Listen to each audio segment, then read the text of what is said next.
Okay, this is just some short instructions that I want to accompany your final essay prompt.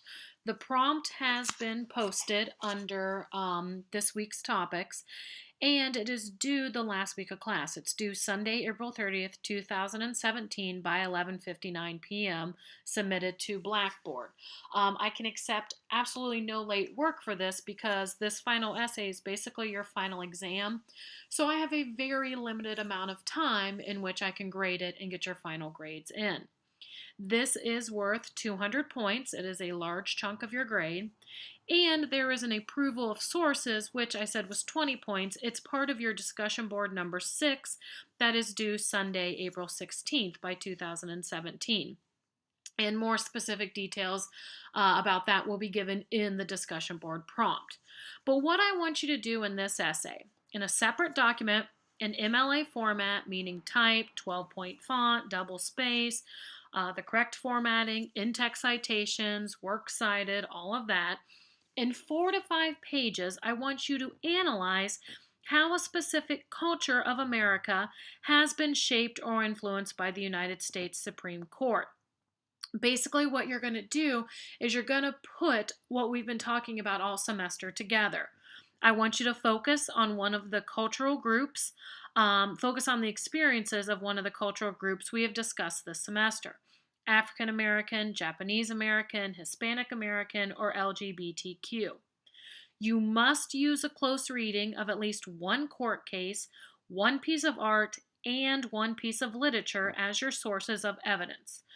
This is a critical analysis, not a history paper. So if you choose African American, I do not want you to give me a history of slavery. What you need to do is pick at least one of the 3 court cases we covered that on that section and talk about how the Supreme Court's influence has influenced that culture. And then you'll use a piece of literature.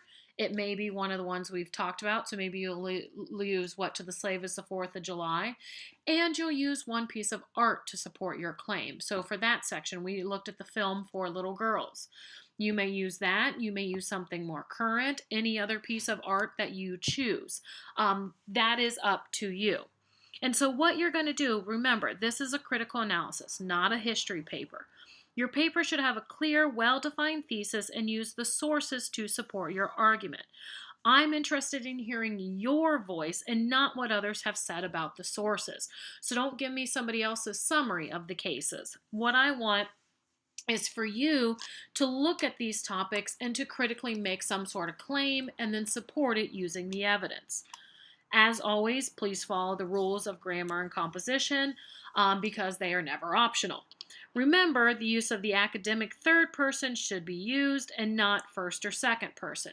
Right? You are making a claim, but you don't want to say, I think, I feel, I believe, or what I'm writing about. Don't announce. Find a way to make this claim in third person.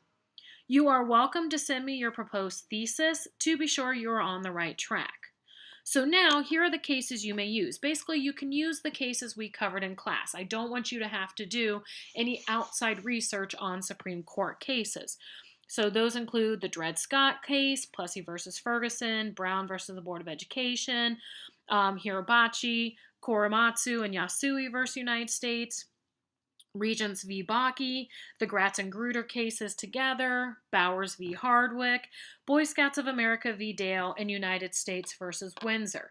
If for some reason you have a different court case that you want to use, you'll have to ask my permission. But I don't, because I don't want you again to have to spend your time trying to research Supreme Court cases. Now, for the other pieces of evidence that you must use, the literature and the artwork, you can choose your own literature. Again, these have to be approved by me, and they'll be in part of the discussion board this week. Any deviations from the approved sources without the instructor's permission will result in a 0 for the assignment. And remember, artworks include, but are not limited to, photographs, paintings, films, music, sculpture, architecture, monuments, screen printings, posters, and other various forms of artistic expression.